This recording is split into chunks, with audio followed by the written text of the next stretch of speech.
We're going to use problem 3 from Cengage Now Homework 15 to demonstrate multiple regression. The data is simulated. We have quantity demanded of lobster, which is basically how much is purchased by consumers. We have the price of the lobster that the restaurant charges. And then we have average customer income.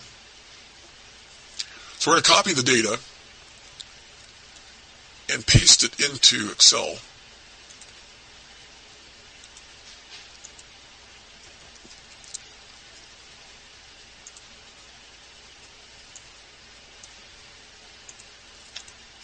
Our Y variable is quantity demanded. How much people consume depends on the price, which is variable X1, and customer income.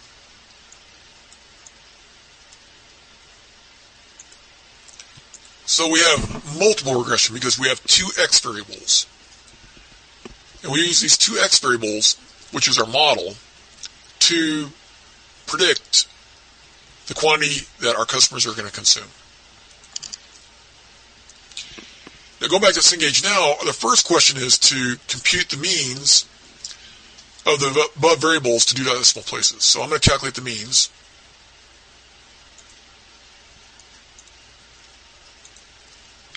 So maybe I'll insert a column here. I'll put means. And I'll put standard deviations. Min and max. Usually when you summarize data, you calculate the averages, standard deviations, and then the maximums at the minimum. To calculate the mean quantity demanded, you type equal average.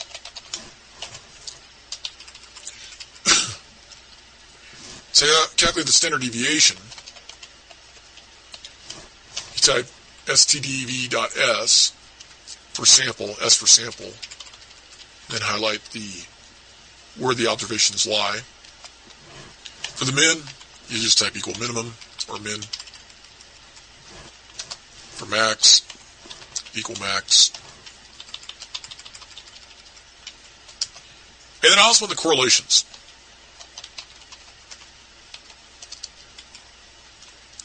I want the correlation of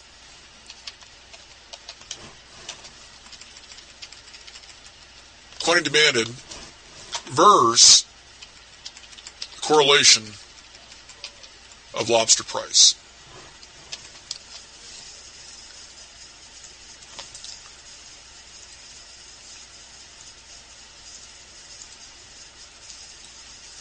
Notice the correlation between quantity demanded and lobster price is very high. It's really close to -1. Next, I'm going to calculate the correlation of quantity demanded and customer income. The correlation for that is between how much is produced or purchased and customer income is positive, but the correlation is not as close to 1 as it is for price. So the correlation suggests that maybe the price is more important than our customers' income. Now, I also want to calculate the correlation between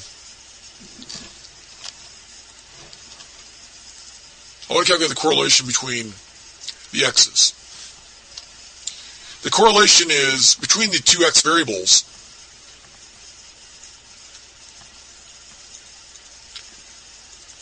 The correlation between the two x variables is -0.443.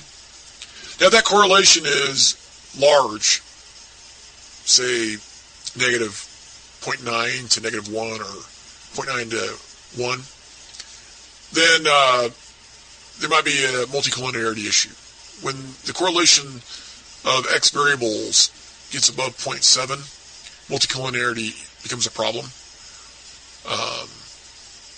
But I think most microeconomists who do with millions and millions of observations would probably prefer that we include highly correlated independent variables, then exclude them, because then your regression will suffer from what is known as omitted variable bias.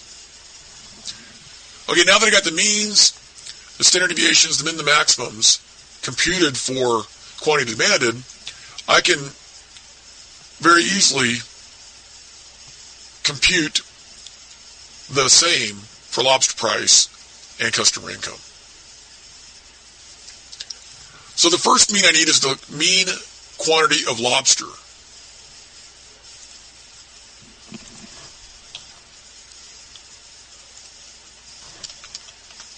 To 2 decimal places.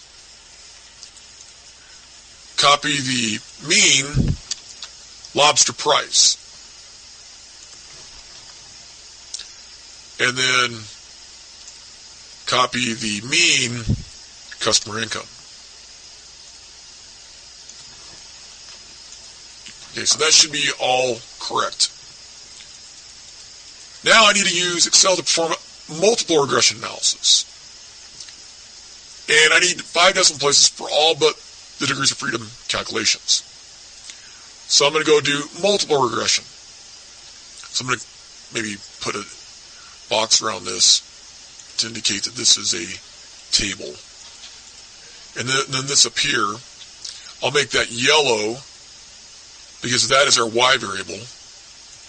And I'll make this, I don't know, peach, because our model is now 2 x variables, or 2 independent variables. So to do multiple regression is just like doing simple regression. You hit the Data tab, then you click on Data Analysis, and you scroll through until you see regression, and you hit OK. Now my y variable, I'm going to load my y variable by highlighting quantity demanded and the 8 observations below the phrase quantity demanded. I'm going to load my x range by clicking on the label for lobster price and customer income, and then scrolling down to the 16 observations that are below these 2 labels, or the 8 observations that are below those 2 variables. Make sure labels is clicked. Click on residuals. We will have to compute residuals for this particular problem in this Engage Now. And for the output range, click on that white area, click the button, and I'm going to put it right below my summary statistics table. And then you can hit OK. Now, in Cengage Now I said to 5 decimal places, right? 5 decimal places for all but the degrees of freedom calculations. So I'm going to highlight everything but integers.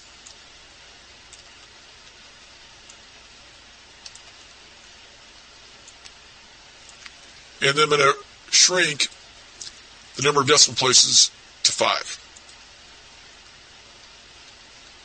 Okay. Now the first thing I want to fill out, the first table I need to fill out is the Anova Table, what is called the Anova Table, or Analysis of Variance Table. I have sum of squares, degrees of freedom, and mean square columns. So this value here is the sum of squares due to regression. So sum of squares due to regression, in my case, 399.36426 is that value. The sum of squares due to error, now Excel refers to it as sum of squares due to residual. A residual is just an estimated error. So most regression packages call this error, sum of squares, or sum of squares error, SSE. So I'm going to change that to error. So you don't, this is SSR, this is SSE, and this is SST. Leaving that as residual may confuse people. Because again, this is SSR, this is SSE, and this is SST. So the SSE, sum of squares error, or error sum of squares, is pasted right here. And again, a residual is just an estimated error. I need the SST. The SST, if divided by n minus 1, in this case n is 8, the SST right here, divided by n minus 1, which would be 7 in this case, that is called the variance, sample variance, of the y variable. Now we need to get the degrees of freedom.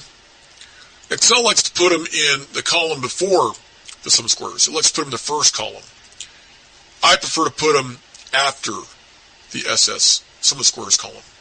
So the first one's 2, the next one's 5, and the last one's 7. So 2, 5, and 7.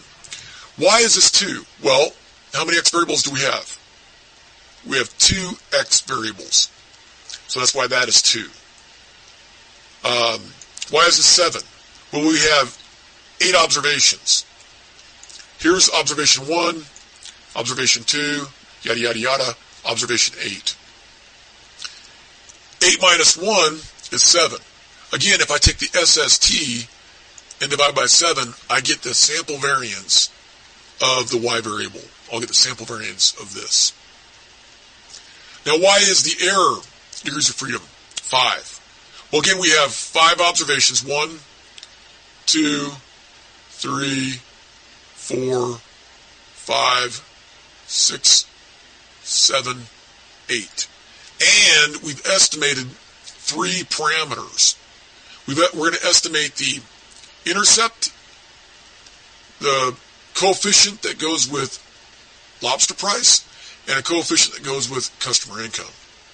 So 8 minus 3 is 5. Notice that 5 plus 2 is 7. Also notice that 23.5 plus this number is the SST. So the SSE plus the SSR equals the SST. 2, the degrees of freedom for the regression, the error degrees of freedom, if I add those together, I get 7. Now the mean square due to regression is just this number, SSR, divided by this number. So you simply just take this, divide by 2, and you get the mean square error. Excel already has it though, 199.68. The mean square due to error is 23.51, yada, yada, yada, divided by its degrees of freedom, which is that number. And Excel already has that number as well.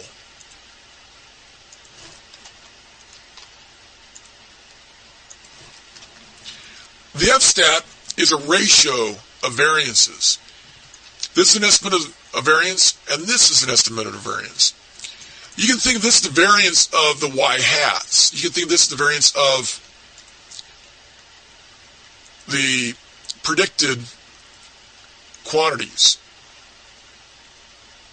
demanded.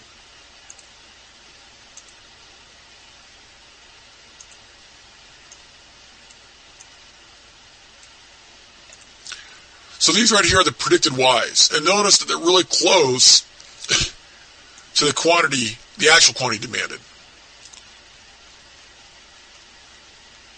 So you can think of this right here, you can think of that. Intuitively, this number here is the variance of this variable, which we call y-hat, or predicted quantity demanded.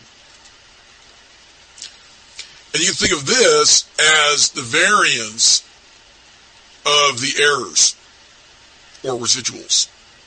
So the variance of this column, intuitively, is this. The variance of this column is that. And if I divide the SST by 7, I get the variance of y. So again, the variance of y is SST divided by 7. The variance of the residuals is the MSE, which is the SSE divided by its degrees of freedom. And then the MSR is the variance of this column, which is found by dividing the SSR by its degrees of freedom. Now, like I said, the F-stat is a ratio of two variances. So the F-stat is just this number, the MSR, divided by the MSE. And I can show you that that works, right? The MSR divided by the MSE. And you get the same number, see? Now, in multiple regression, this F statistic is not equal to the square of a t-stat like it is in simple regression. Why? Because we have two t-stats.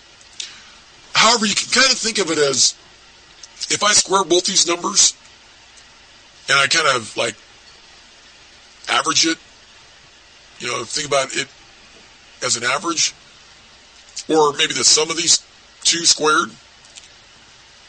Generally speaking, the bigger the square of these values, the bigger this is going to be. Now, this is going to be pretty small when we square it, but this is close. This is over 64 when we square it. So maybe you can think of it as the average t-stat square, right? Generally speaking, if these are large after you square them, the f-stat's going to be large.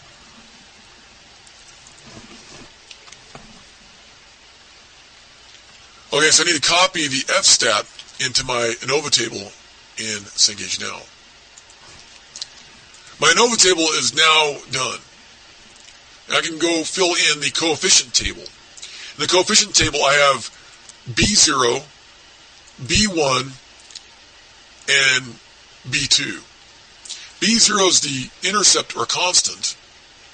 B1 is the slope coefficient for the variable lobster price.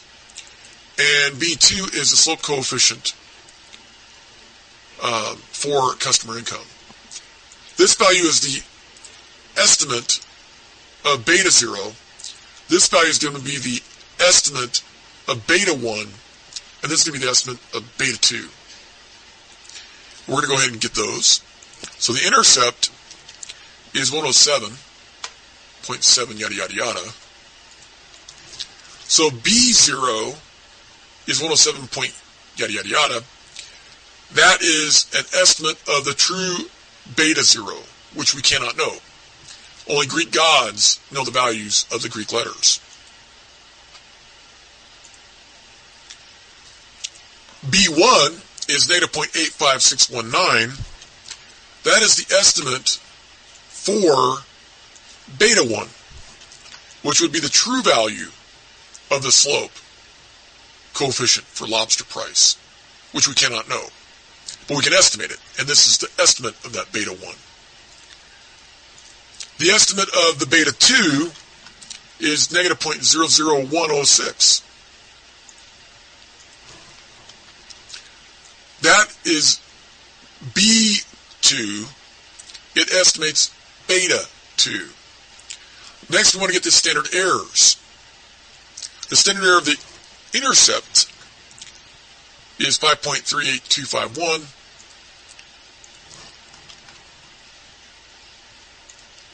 The standard error of lobster prices estimated coefficient is 0.10048.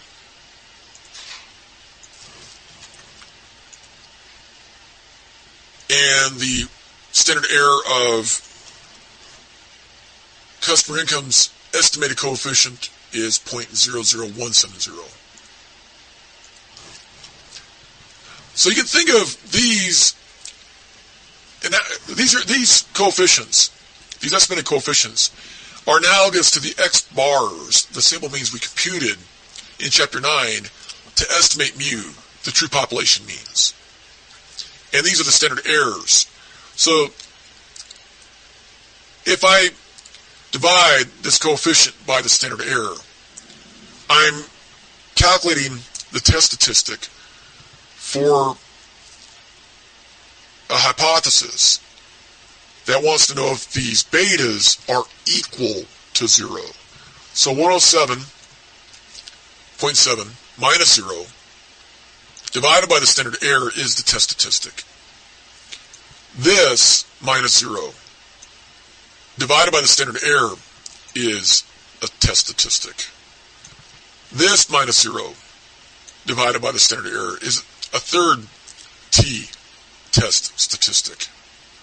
And each one of those tests would be testing the hypothesis that the corresponding beta is equal to 0.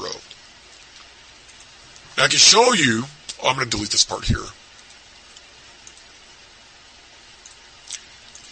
Again, if I take the estimated coefficient minus 0, in this case just the estimated coefficient, and divide that by the standard error, I do in fact get the t-stat. And that's the case for all of them, right? This equals that t-stat, this ratio equals that t-stat, and this ratio equals that t-stat. So the verse t-stat is more than 20. The next t-stat is negative 8.5, something, something, something. And then the third t-stat is negative 6.2678. I'm just copying and pasting. Now here's something that's kind of interesting. Ignore for the moment the negative signs. We got a t-stat close to 0, we got a t-stat close to 9, and we got a t-stat close to 20. What happens to p-values? As the t-stat rises in value, the p-values get smaller. When the p-value is really, really tiny, the t-stat is way out in the tail of the t-distribution. Here, the p-value is really, really tiny. The t-stat is way, way out in the tail. Here, the p-value is 0.5.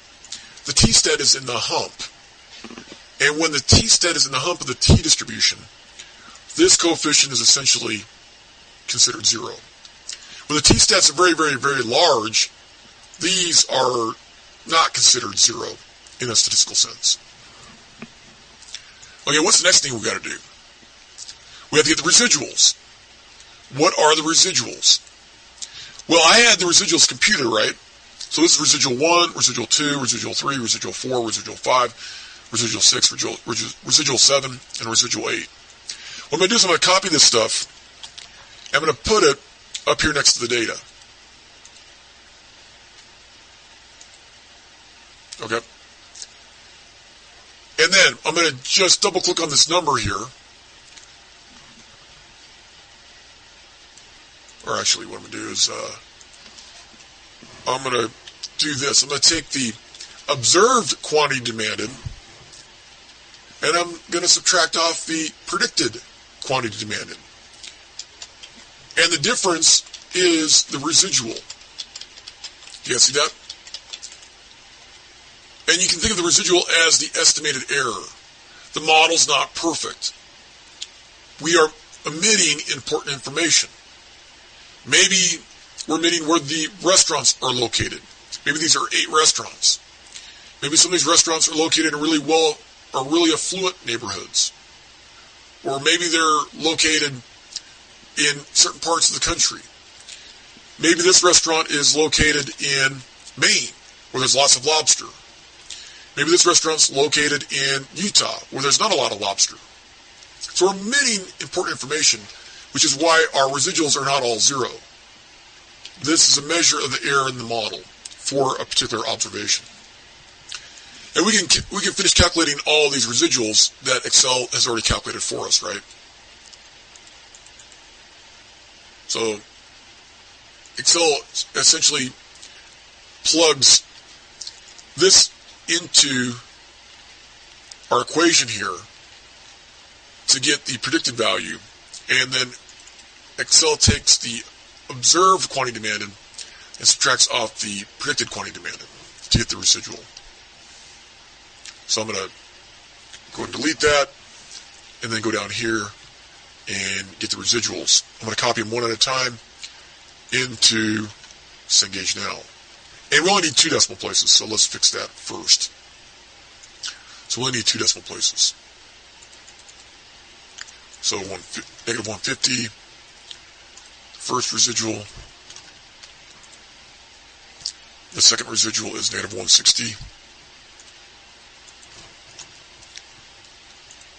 The third estimated error is 316. The fourth estimated error, 1.92. The fifth residual, negative 2.09. The sixth residual, negative 0.56. The seventh residual, 0.61.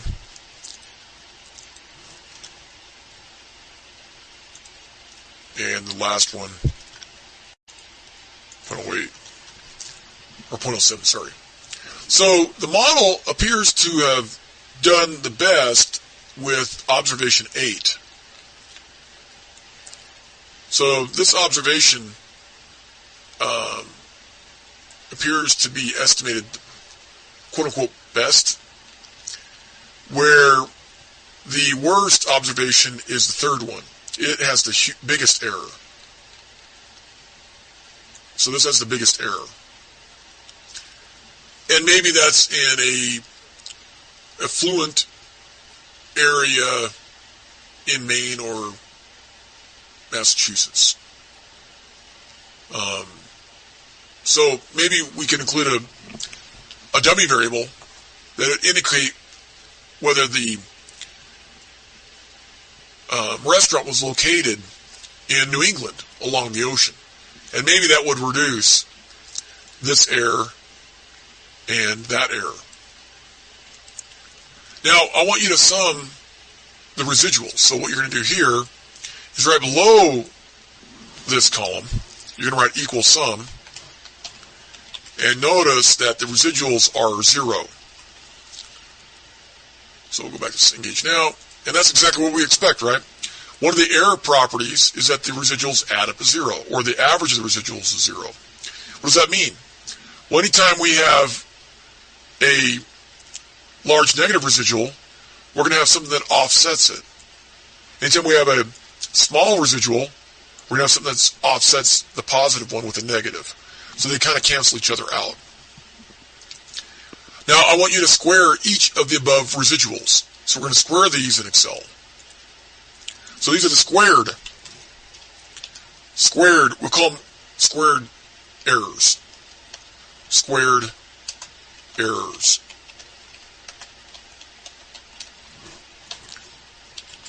To square it, hit equal and then C44 because that particular residual is in cell C44. And then hit Shift 6, which gives us what we call caret. That caret says raise C44 to the second power. So the residual here is now squared. I'm going to reduce the number of, decimal places.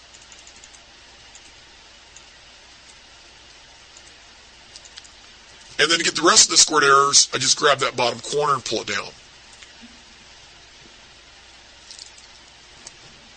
The next question says, square each of the above residuals, sum the squared values.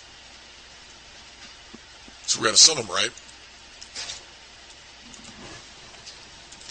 So the sum of the squared errors, we call that the SSE. I notice this number 2351 is that number right there. Okay, so I'm going to copy that number. I'll paste it in Cengage now. Now the next question says this value equals sum of squares due to regression, sum of squared errors, sum of squares total, mean square error, mean square due to regression.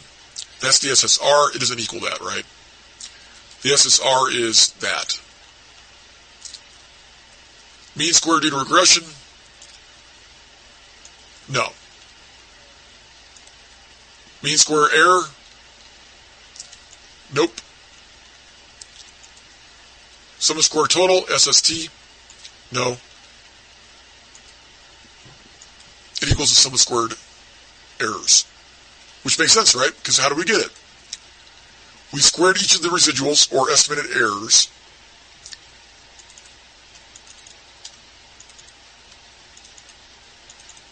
And then, what do we do after we squared them?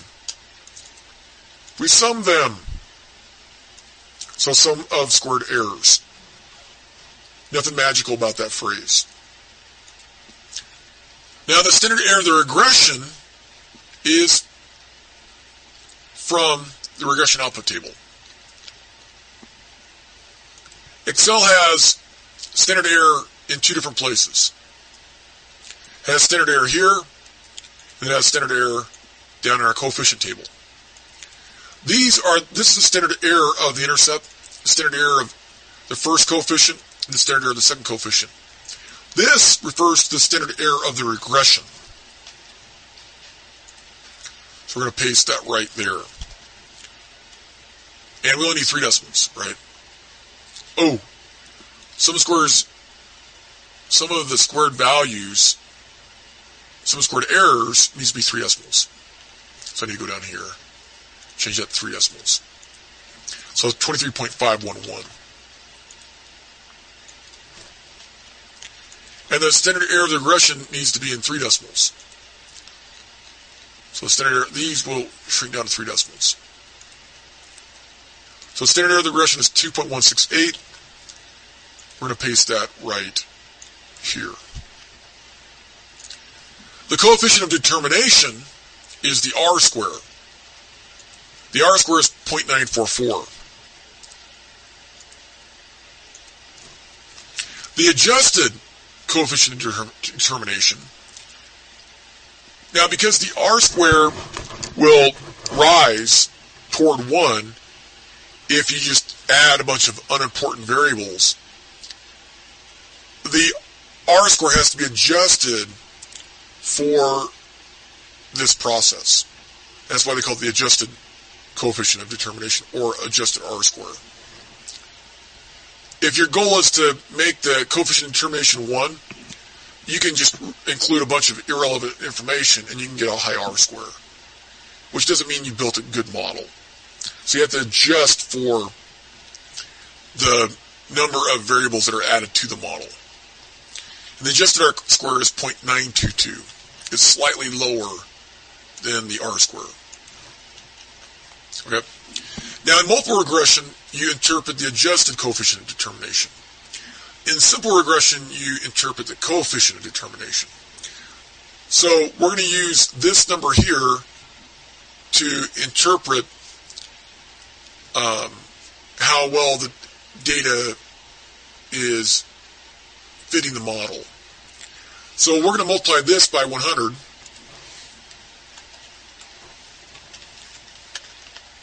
And so now, this number here implies that 92.2% of the variation in the Y variable, and what is the Y variable here? Our Y variable is quantity demanded, is explained by our model. And what is our model? Our model is X1 and X2, lobster price and customer income. So lobster price, average customer income, and price of lobster. Okay? So the adjusted coefficient of determination equals 0.922, the adjusted R square, multiplied by that by 100. When you multiply by 100, you get 92.2%. And that 92.2% implies that 92% of the variation in the Y variable, quantity of lobster sold in this case, is explained by the model, which in this case would be average customer income and price of lobster. In Part D, we're going to perform 2 tests of coefficient significance. One for lobster price and one for customer income. The first one's for the price of lobster. The test for coefficient significance involves using the null hypothesis, beta 1 equals 0. The alternative hypothesis would be beta 1 not equal to 0, or beta 1 less than 0, or beta 1 greater than 0. Now, we cannot know beta 1, but we've estimated B1, we've estimated it with B1, which equals negative 0.85619. The alpha level we're going to use is 10%. And because this is a two-tailed test, we divide it by 2. So we're going to be in column 0.05 of the t-table. And since we have 8 observations, and we've estimated beta 0, beta 1, and beta 2, we're going to be in row 5. Row 5 is our degrees of freedom. These are also the degrees of freedom of the sum of squares error. Now, the negative 2.015 and the 2.015 come from the t-table. Remember, we're in column 0.05 because our alpha is 10%. Two-tailed test divided by 2. We're in column 0.05, and then our degrees of freedom is equal to 5. So we have a critical value of 2.015, and because it's a two-tailed test, we make it positive and negative. And that defines our do not reject the null region. We have 0.05 here, 0.05 here. This is significance when I add 0.05 to 0.05. Now the t-stat, recall, is the estimated coefficient, B1, which estimates beta 1, and its standard error. In our table, B1 was that, and our standard error was 0.10048, and their ratio was the t-stat, negative 0.852071, which is what I got here.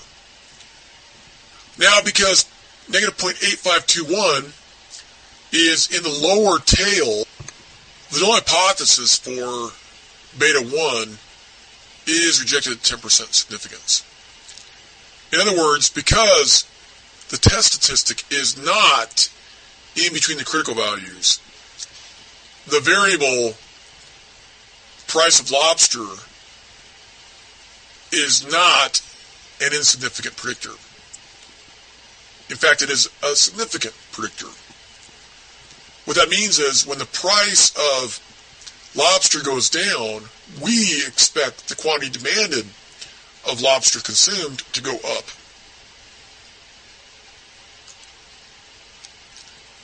So, in part D, we're going to put in the test statistic to 2 decimal places, negative 0.852, because the null hypothesis of this test is rejected. We rejected it 10%. The quantity of lobster, or the price of lobster, has a significant negative effect on quantity of lobster sold. Negative, we say negative, a significant negative, because the test statistic is so far away from 0, I mean, it's way out in the lower tail. We say negative because the test statistic is negative. So, in summary, because the null hypothesis of this test is rejected, the price of lobster has a significant negative effect on quantity of lobster sold. And that right there is evidence in support of the law of demand. Remember, for microeconomics, when the price goes up, the quantity goes down. If the price goes down, the quantity sold goes up. Next, we're going to do the test for beta 2. Again, we can't know beta 2. We can estimate beta 2, and we did estimate beta 2. We estimated beta 2 at negative 0.00106. Everything but the test statistic on this slide is identical to what it was on the previous slide. The critical values are the same for both tests. Why is that? Because significance doesn't change. It's a two-tailed test. We have 8 observations, and we estimated 3 parameters, beta 0, beta 1, and beta 2. The thing that does change is the test statistic. The estimated coefficient to 1 decimal, or 3 decimals, is negative 0.001. The standard error is 0.0017. or 0.002. The test statistic is the ratio of the estimated coefficient and the standard error, which we did here.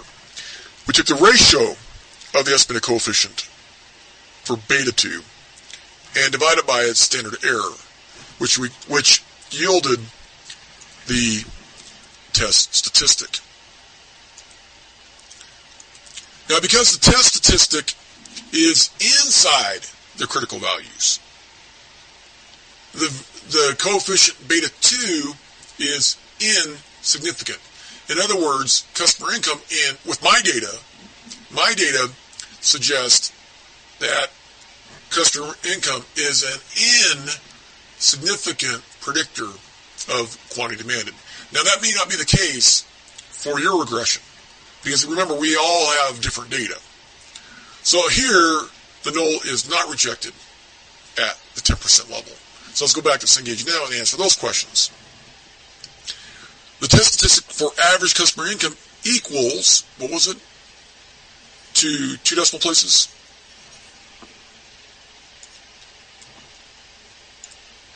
Negative 0.63. Because the null hypothesis of this test is not rejected, we say average customer income has an insignificant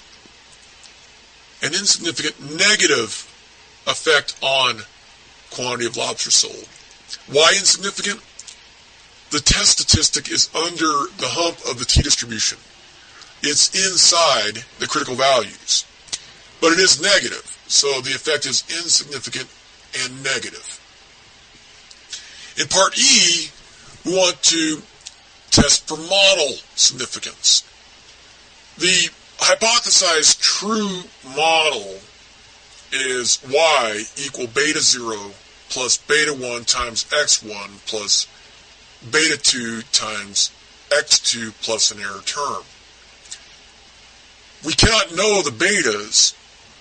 We estimate those betas with the b's, b0, b1, and b2.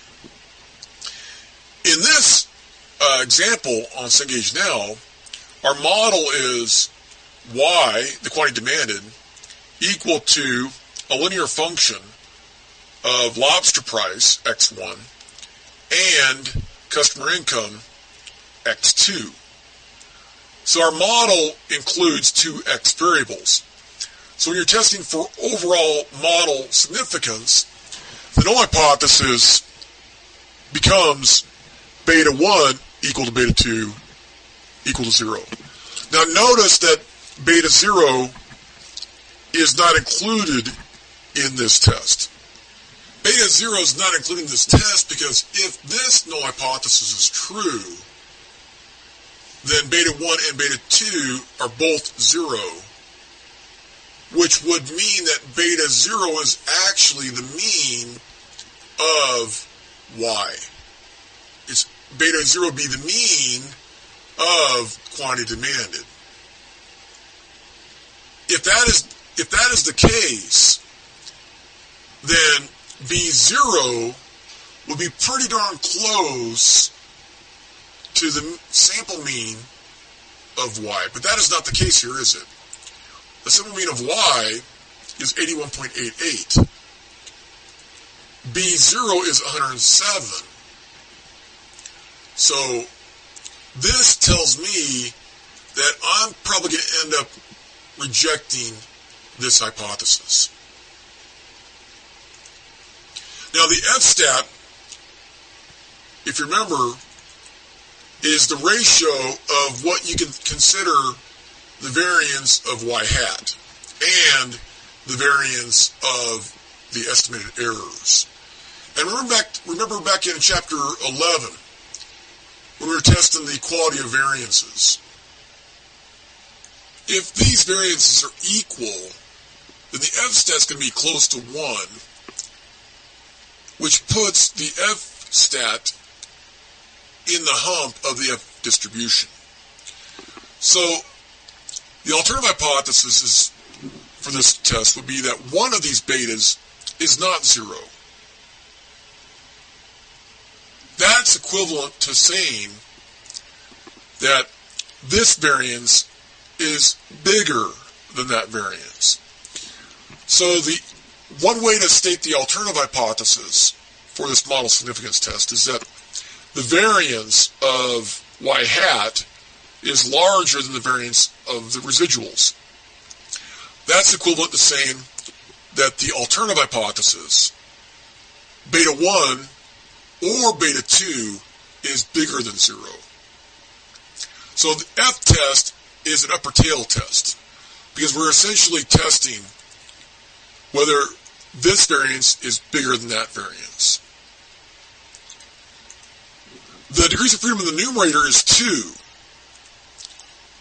because the MSR has 2 degrees of freedom. The degrees of freedom in the denominator is 5, because the MSE has degrees of freedom equal to 5. This is the numerator of the F-stat. This is the denominator of the F-stat. So this is the denominator degrees of freedom, and this is the numerator degrees of freedom. According to Cengage now, the significance level is 10%. It is a one-tailed test. We don't divide the alpha by 1. So we have to go to column 2, row 5, and point 1 in the F table. So you have 2 degrees of freedom in the numerator. You have 5 degrees of freedom in the denominator. The alpha level is 0.1. So the critical value is 3.78. Notice this value is bigger than 1 because the F table is a table of upper critical values. So the F critical value for this test is 3.78. 3.78 separates the distribution into the do not reject the null region and the reject the null region. The upper tail area here, the significance level, is 0.10. The F statistic, remember the F statistic is 42.6614. Again, it's the ratio of 2 variances, and we're essentially asking the question, is the variance of y hat greater than the variance of the errors? With an F-stat of more than 42, we're clearly in the upper tail of the F distribution. So that 42.466 says the MSR, the variance, if you will, of y hat is much, much, much larger than the variance of the errors. So the model seems to be explaining a lot of the variation in y. And the variation in the residuals is very, very small, relatively speaking. So we are going to reject the null at 10% significance. And we're going to conclude that the model is insignificant, or, another way to say that, the coefficients are not all equal to 0 simultaneously. So I'm going to copy the F statistic value. I'm going to copy that, and I'm going to paste it into, I need 2 decimal places, sorry. I'm going to reduce that to 2 decimal places. I'm going to copy that into the critical value of the test for model significance. The F statistic equals 42.47. The critical value, I'm going to have to get that from my PowerPoint. The critical value is 3.78, correct? I'll get that from the table. So the critical value of the test for model significance is 3.78. The test statistic is 42.47. Because the null hypothesis of the test of model significance is rejected, the model, the model's what? The quantity of lobster regressed on average customer income and price of lobster? Yeah, that's the model, right? The model's the quantity of lobster regressed on average customer income and price of lobster. And that model is significant. Now, if Blue Lobster Bar and Grill charges a price of $27.64 per lobster, and the average income is $2,051.7 today, the restaurant will expect to sell blank lobsters. So on this, what we have to do is I'm going to copy these back into Excel, and I'm going to go down, I'm going to go right here. I'm going to paste them right here, and I'm going to insert some rows. We have to compute a predicted value where the price is 26.74 or 27.64.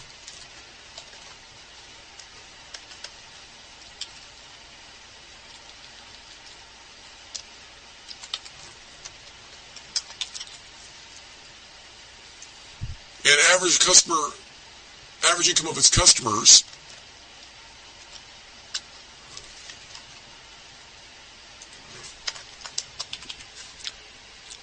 is 2,051.7.